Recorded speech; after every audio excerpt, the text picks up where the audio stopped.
Olá, bem-vindo ao Fixomos, eu sou a Vlange e a primeira coisa que você tem que saber na hora de escrever uma sinopse para o seu livro é que existem dois tipos de sinopse. Tem a sinopse para o leitor e tem a sinopse para as editoras ou para as agências literárias que pedirem. Qual a diferença? Elas têm funções diferentes e por isso o texto vai ser escrito de formas diferentes. Na sinopse para o leitor, o objetivo é você fazer uma breve introdução que convide o leitor a ler a sua história, que chame o leitor. E na sinopse para as editoras ou para as agências literárias, o objetivo é você fazer um resumo do seu livro do início ao fim, de um jeito que mostre que sua história é boa, que você é um bom escritor, que você domina as técnicas narrativas e que aquela editora ou aquela agência deveriam investir em você e no seu livro. Então, em ambas esses tipos de sinopse, você vai contar a sua história de um jeito resumido, só que para o leitor você vai contar a história só até certo ponto, e para as editoras você vai contar a história do início ao fim. Nesse vídeo eu vou falar como fazer uma sinopse para os leitores e daqui a alguns dias eu vou postar um vídeo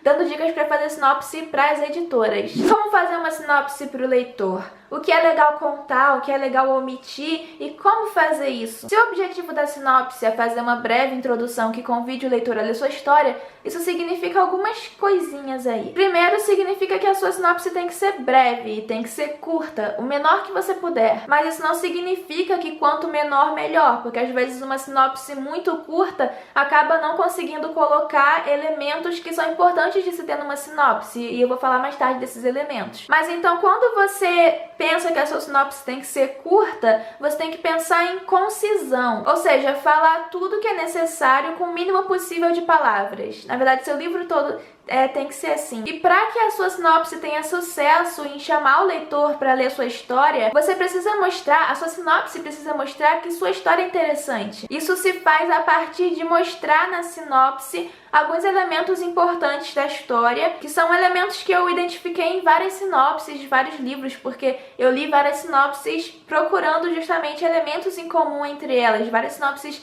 instigantes que me chamaram a atenção e procurando elementos que estivessem em todas as sinopses. E além disso, para chamar o leitor para o seu livro, você tem que criar um mistério na sinopse. Para falar desses elementos e falar como fazer esse mistério, eu vou ler para vocês algumas sinopses de livros que eu tenho aqui. O primeiro é A Marca de uma Lágrima, do Pedro Bandeira. Isabel se acha feia. Será mesmo? Ela é uma garota genial que escreve lindas cartas e versos para ajudar o namoro de Rosana, sua melhor amiga, com Cristiano, seu grande amor.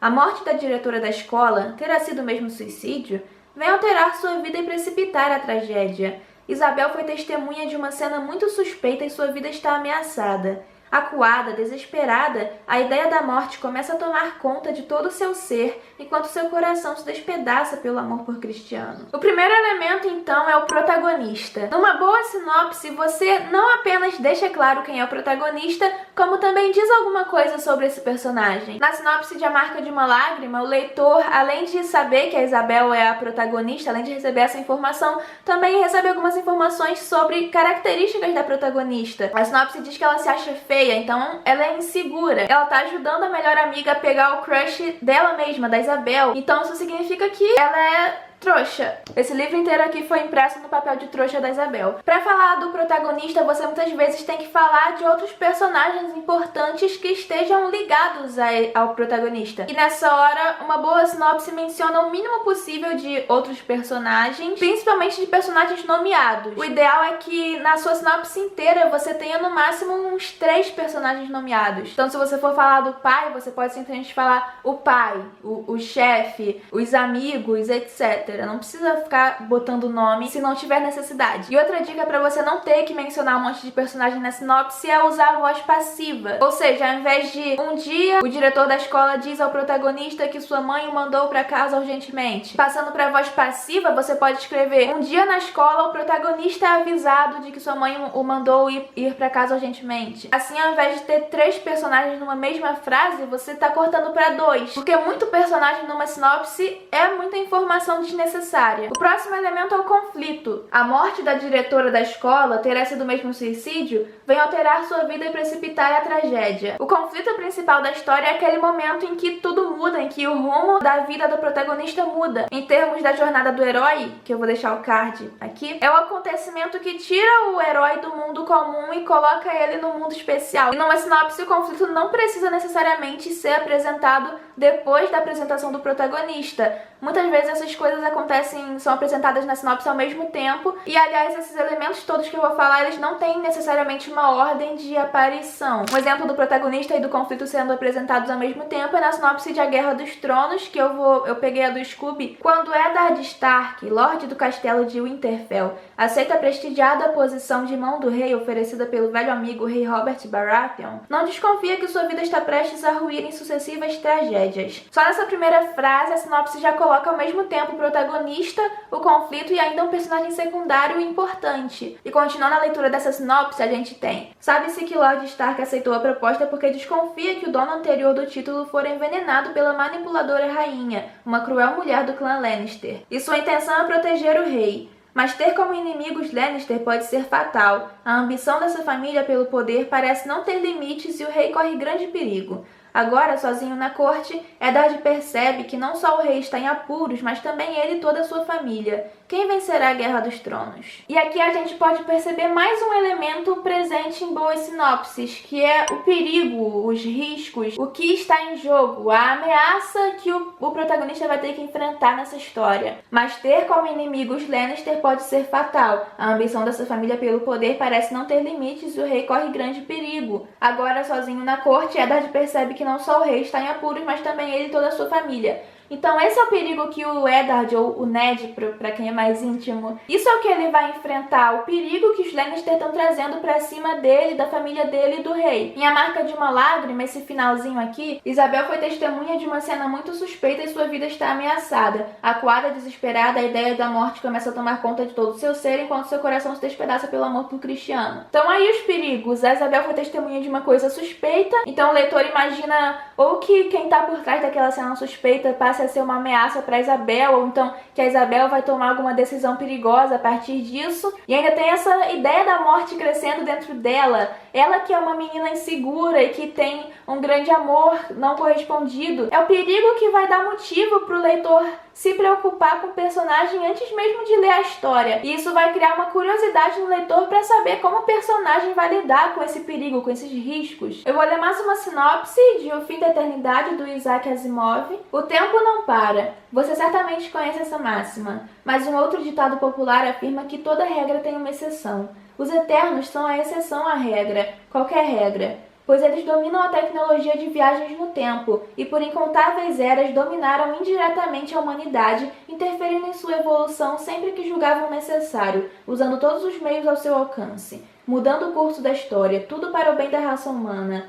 Era o que o técnico Andrew Harlan pensava sobre seu trabalho como Eterno, mas ao conhecer a bela e misteriosa Lois Lambent, cuja existência está ameaçada por uma mudança no fluxo do tempo, ele percebe quanto essas interferências podem ser terríveis e decide alterar a história em nome do amor. Se você for reparar nessa sinopse aqui, ele primeiro dá características do protagonista para depois dizer quem é o protagonista. Mas tá aí a apresentação do protagonista, a apresentação do conflito. Mas ao conhecer a bela e misteriosa Lois Lambent, é o conflito. As coisas vão mudar a partir de quando ele conhece essa mulher. E o perigo tá aqui, cuja existência está ameaçada por uma mudança no fluxo do tempo. E agora eu queria destacar mais duas passagens dessa sinopse. Tudo para o bem da raça humana e decide alterar a história em nome do amor. Para falar do próximo elemento, que é o drama do personagem. Tem a ver com os objetivos e as motivações do personagem. Em O Fim da Eternidade, a gente vê que o personagem ele precisa agir pelo bem da humanidade, mas vai agir motivado pelo amor. E isso causa no leitor aquela sensação de será que isso vai dar certo? E aí a pessoa vai ter que ler pra saber se vai dar certo ou não. Aí falando nisso, você não precisa colocar na sua sinopse,